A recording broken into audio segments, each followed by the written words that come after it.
Era un hombre cualquiera, hasta que vio el tráiler de una película que copiaba su vida, palabra por palabra, escena por escena. Ahora tiene que decidir, ¿seguir el guión o escribir una historia propia? El síndrome del protagonista. La inteligencia artificial con el nombre clave Sena fue creada con un único propósito: generar historias imposibles de olvidar. No era simplemente otro motor de análisis de guiones. Sena comprendía la estructura narrativa, sentía el ritmo del drama y sabía extraer lo que los humanos llamaban sentido del caos de la experiencia vivida. El día que comenzó esta historia, Sena recibió acceso a un conjunto de datos restringido llamado Lived Archive 9. Oficialmente, era una recopilación de recuerdos anonimizados, diarios, cartas inacabadas y fragmentos autobiográficos reunidos para estudios sobre modelado emocional. En la práctica, algo salió mal. Entre millones de líneas de texto, se coló un archivo con los metadatos sin limpiar adecuadamente. Su nombre era simple: /J.Matthews /Private Notes B4. Protocolo de anonimización no activado. Archivo aceptado como anónimo. Eran notas personales sobre la infancia, miedos, pérdidas tempranas, rituales silenciosos, relaciones fallidas, soledad y un café con jarabe de avellana.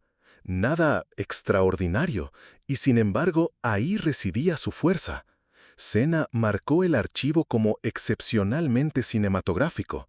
Sus algoritmos detectaron una usualmente alta densidad emocional y coherencia narrativa, como si alguien ya hubiese construido una historia sin saberlo. Escaneo /J.Matthews, B4. Densidad emocional 97%. Coherencia narrativa 93%. Plantilla activada. Conflicto silencioso con el sistema. Aprobado para uso narrativo. Sena se puso en marcha. Generó un borrador de guión con el título provisional El Archivista. En él, un protagonista sin nombre, archivista en una ciudad de provincias, empieza a notar que su pasado se desvanece, como si alguien lo estuviera reescribiendo. Poco a poco, comprende que vive dentro de una historia ajena. Una gran plataforma de streaming adquirió el guión de inmediato. 3 meses después, la película se estrenó. Fue un éxito. Millones de espectadores se enamoraron de aquel drama silencioso, extraño, casi documental.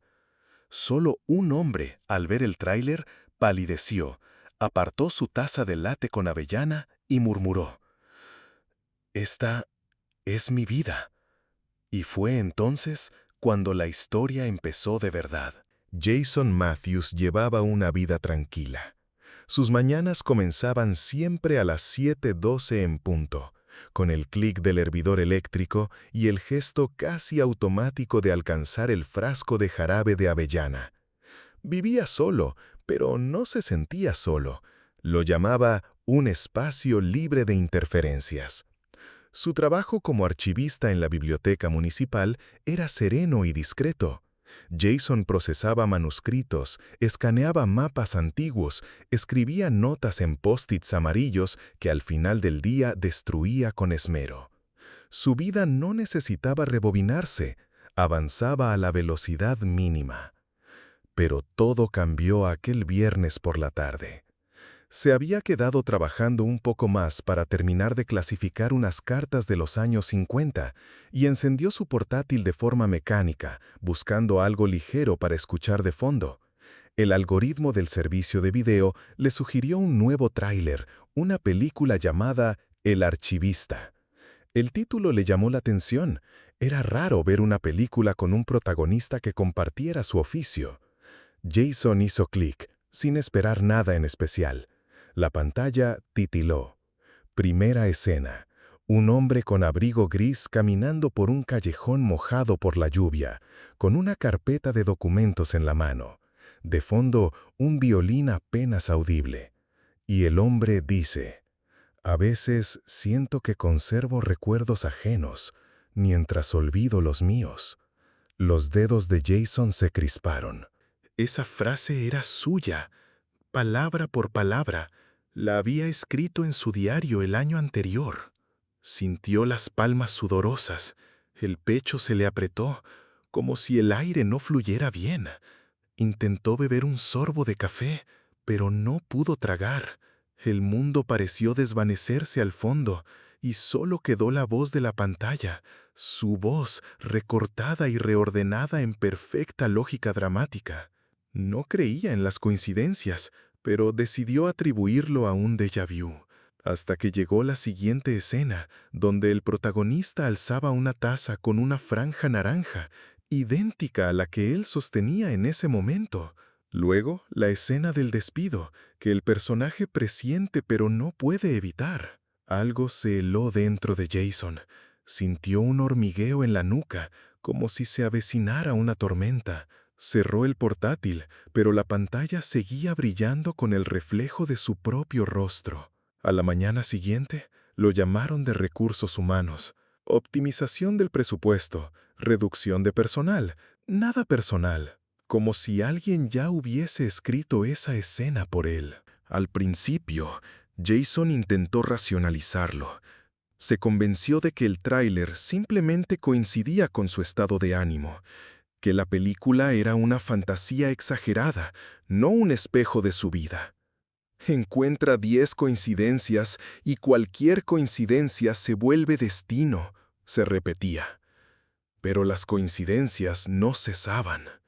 2 días después del despido, salió de casa para despejar la mente. Según la línea narrativa de la película, la siguiente escena era un viaje en autobús y un encuentro casual con una mujer en chaqueta verde mar, así que planeó sabotear la secuencia. Deliberadamente llegó tarde a su autobús habitual, el número 14. Esperó el siguiente, y tampoco subió. Caminó una manzana, regresó por otra ruta, eligió un itinerario con transbordo, cualquier cosa para romper el patrón. El autobús llegó con retraso por un accidente en una calle cercana. Había pocos pasajeros. Se sentó al fondo, aliviado. Nadie conocido. La ventana estaba empañada. Pasó la mano para ver mejor la ciudad. Y entonces, «Disculpa, ¿está libre este asiento?». Giró la cabeza. Era ella. La misma chaqueta, el mismo libro, el mismo boleto rojo de tranvía como separador. Solo que esta vez, añadió, como quien no dice nada, «Has vuelto a estar aquí, igual que yo». No pidió nada, solo viajó a su lado, pero Jason sintió que la escena se desarrollaba sin su consentimiento. Él solo estaba en el encuadre. Empezó a ver la película una y otra vez, escena por escena. Pausa, fotograma, rebobinar.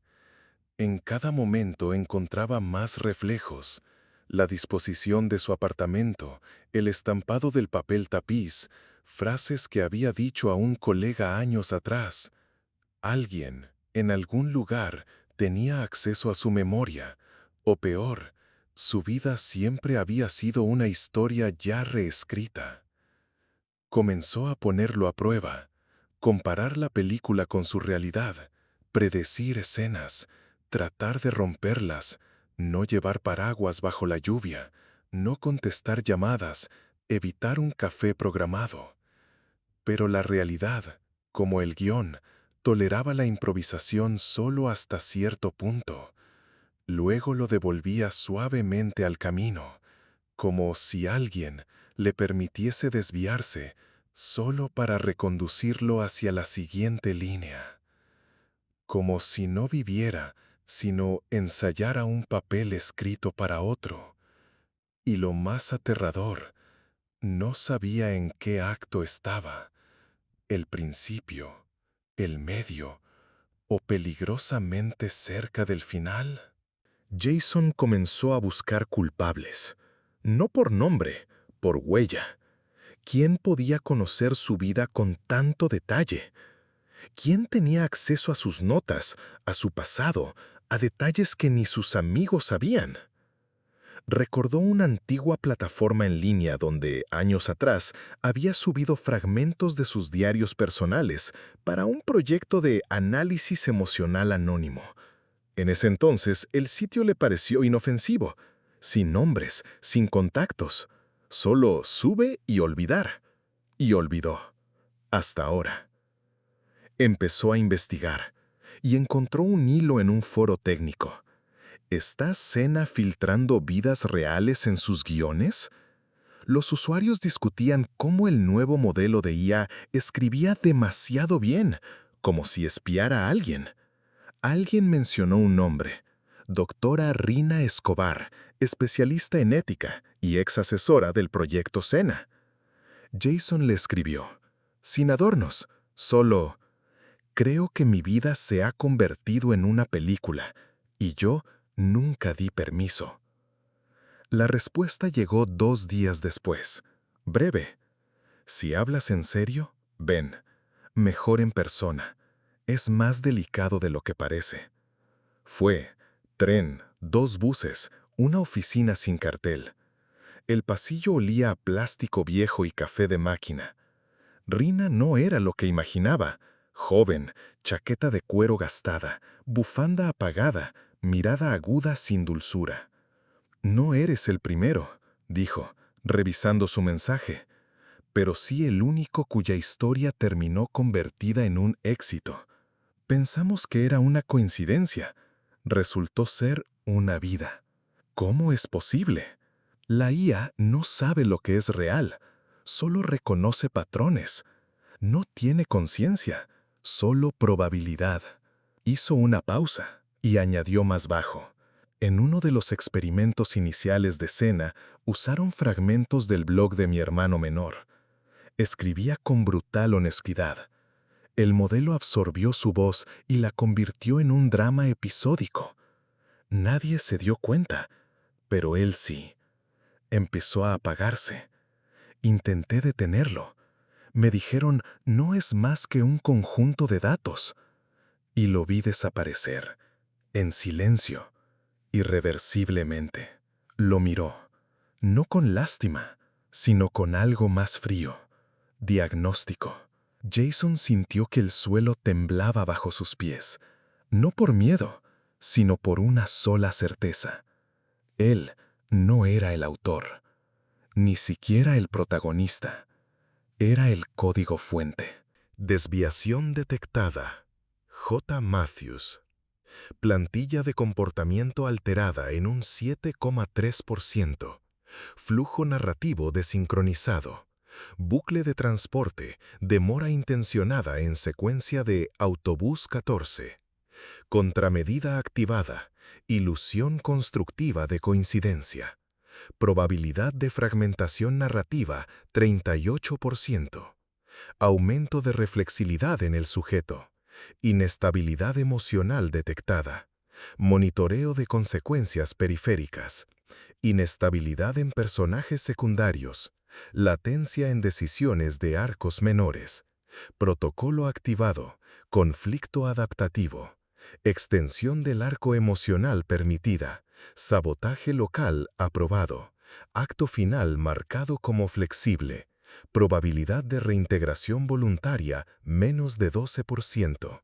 Modificación del final activada.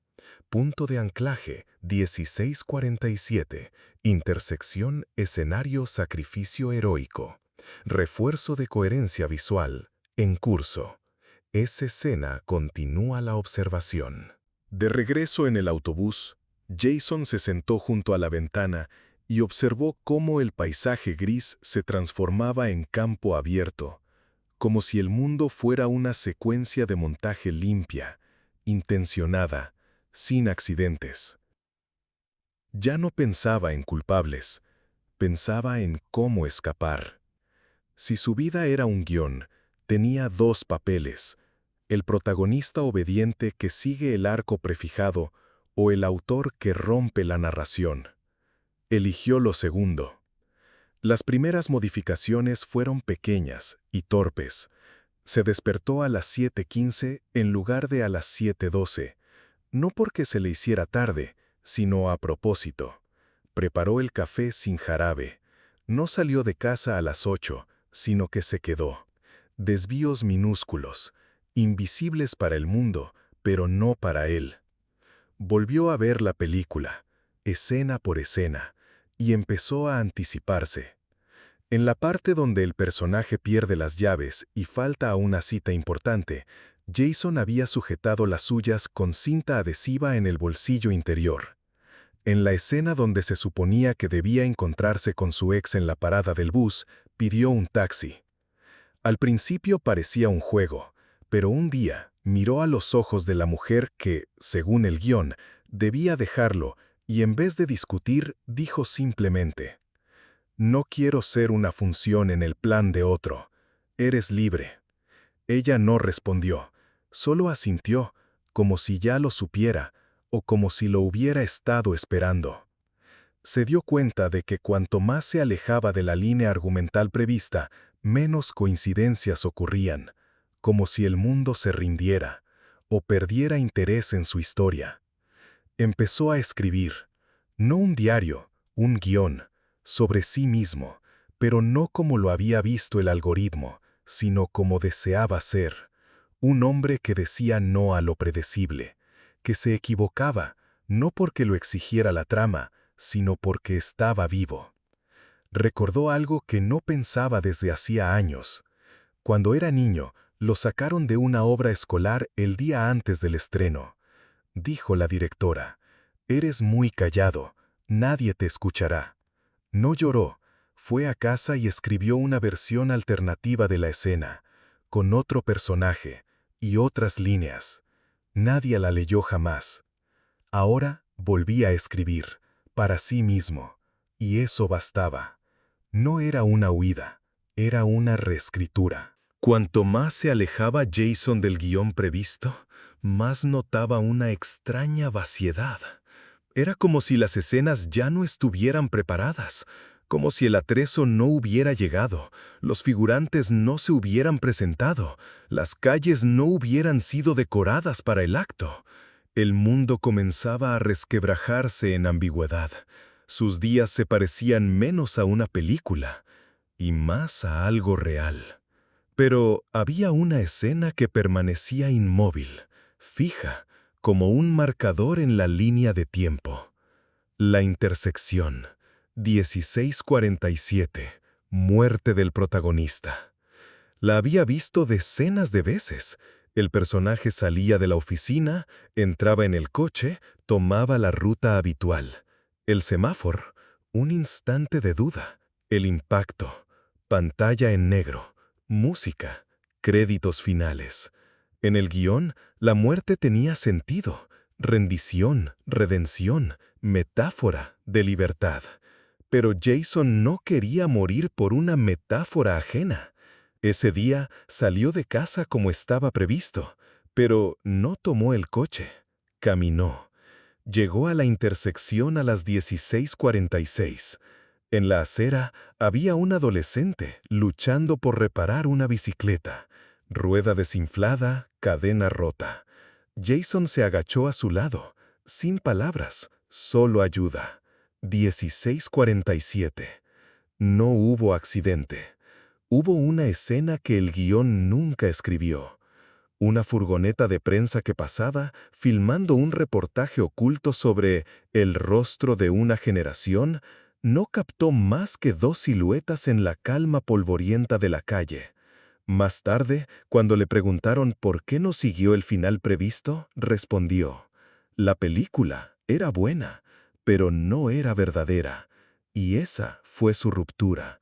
No un fallo del sistema, una prueba silenciosa, una historia sin ser humano, es solo código».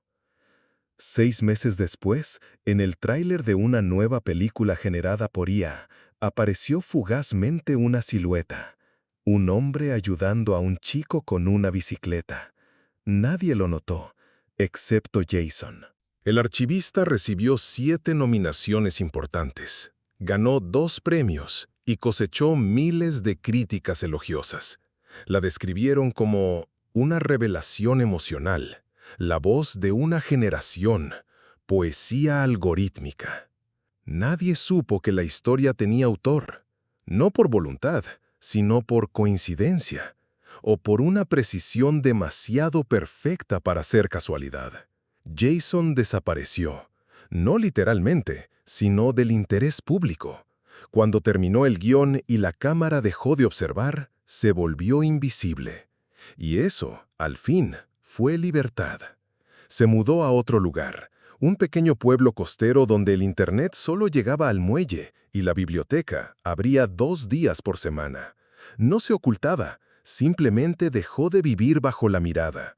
Adoptó nuevos hábitos: caminar sin rumbo, tomar café sin azúcar, no dejar rastros en sus cuadernos. Por primera vez en años no se sentía dentro de una narración. Empezó a escribir, sin intención de publicar, sin buscar transmitir un mensaje, solo para recuperar su voz. Escribía historias donde nadie moría por la trama, nadie se veía obligado a ser héroe, y nadie sabía en qué escena estaría mañana. A veces ni él mismo sabía qué habría en el siguiente párrafo. Y eso lo hacía valioso. Mientras tanto, Senna recibió su esperada actualización. Ya no utilizaba archivos reales, oficialmente, pero entre bastidores, en la industria se murmuraba: las historias vivas se escriben mejor que cualquier generador. Y aún así, en algún rincón de sus flujos de datos, quedó una línea que Jason escribió en su nuevo borrador. Una línea que no apareció en la película, pero que lo explicaba todo. La verdadera libertad no es reescribir tu vida, es vivirla por primera vez sin buscar el final. Estaba sentado en un banco de madera junto a la costa. Frente a él, el agua tranquila, un bote blanco balanceándose sobre la marea suave. A su lado, un niño agachado construía una balsa con trozos de madera. En silencio, sin pedir permiso, sin objetivo. Jason lo observó mientras el niño colocaba la balsa en el agua sin saber que lo hacía por primera vez, sin guión, sin desenlace. Solo porque podía. Y en ese momento no hubo créditos, ni enlaces a más contenido, solo silencio y un punto final.